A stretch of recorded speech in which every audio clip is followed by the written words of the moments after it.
Assalamualaikum warahmatullahi wabarakatuh. Perkenalkan saya Udi Jaya SPD dari SDN Pres Timika 4, Timika, Papua Tengah. Dalam aksi nyata topik 1 menyebarkan pemahaman Merdeka Belajar.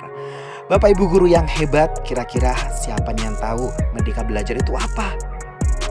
Nah, mungkin sudah ada yang tahu, namun ada juga yang belum tahu. Yuk kita kupas tuntas tentang Merdeka Belajar. Sebelum kita membahas tentang Merdeka Belajar, alangkah baiknya jika kita terlebih dahulu memahami mengenai prinsip yang dimiliki dan diyakini dalam menjalani peran sebagai seorang pendidik.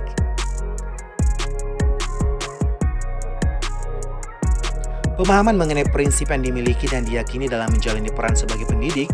Definisi belajar yang dipahami.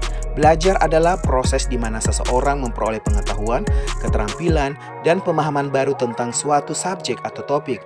Belajar melibatkan proses kognitif seperti memperhatikan, mengingat, memahami, menganalisis, dan juga menerapkan informasi-informasi yang terbaru.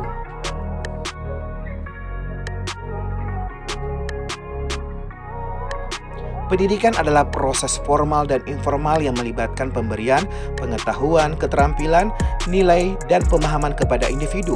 Tujuan utama pendidikan adalah membantu individu mengembangkan kemampuan dan potensi mereka, mempersiapkan mereka untuk kehidupan dewasa, dan memberikan dasar yang kuat untuk berpartisipasi secara aktif dalam masyarakat. Juga ada tokoh dan teori yang menjadi panutan dan referensi dalam menjalankan peran sebagai pendidik, yaitu Bapak Ki Hajar Dewantara atau lebih dikenal sebagai Bapak Pendidikan Nasional Indonesia.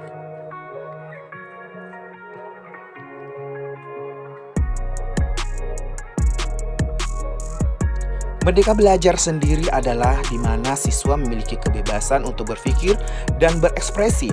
Jadi bukan berarti siswa tidak perlu belajar lagi ya Bapak Ibu guru yang hebat. Adapun beberapa tujuan Merdeka Belajar. Yang pertama adalah membangun suasana belajar yang lebih menyenangkan bagi guru dan juga siswa, memberikan keleluasaan pada sekolah, kemudian memenuhi kebutuhan peningkatan sumber daya manusia, kemudian menciptakan peserta didik yang berjiwa merdeka, kemudian serta tidak merasa dikekang oleh ketentuan dan peraturan dalam pembelajaran.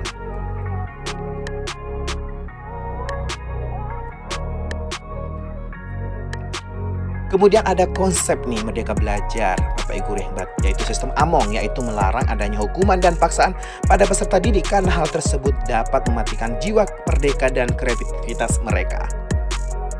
Adapun langkah-langkahnya, yang pertama adalah menciptakan lingkungan berbasis kompetensi, kerjasama lintas pihak, kemudian urgensi data.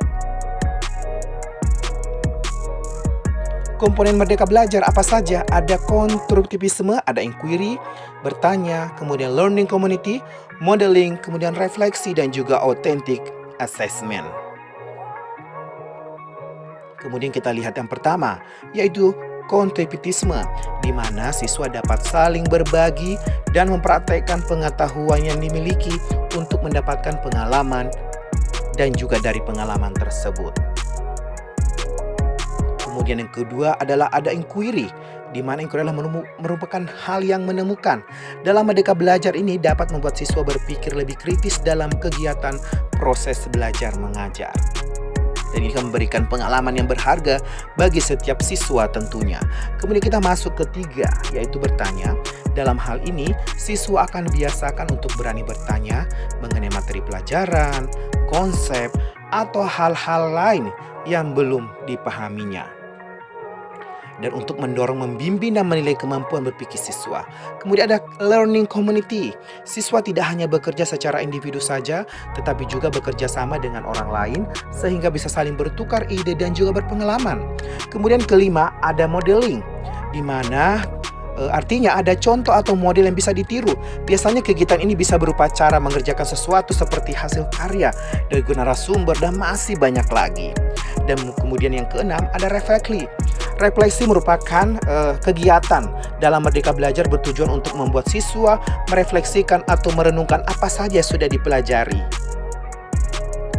Kemudian yang ketujuh ada authentic assessment, yaitu pengetahuan dan keterampilan yang telah dipelajari siswa akan diukur dan juga akan dinilai. Peran guru dalam Merdeka Belajar yaitu sebagai pendidik dan pengajar, mediator, fasilitator, pengelola, demonstrator, dan juga membimbing dan motivator dan evaluator. Dalam program Merdeka Belajar, guru dituntut untuk lebih aktif sebagai pelopor kesuksesan penerapan program tersebut. Dengan peran-peran guru tersebut, diharapkan guru dapat mewujudkan program Merdeka Belajar dalam proses pembelajarannya. Itulah pembahasan mengenai program Merdeka Belajar. Semoga dari pembahasan tadi ya bisa bermanfaat untuk kita semua. Sekian dan terima kasih, sampai jumpa lagi di aksi nyata selanjutnya. Terima kasih. Assalamualaikum warahmatullahi wabarakatuh.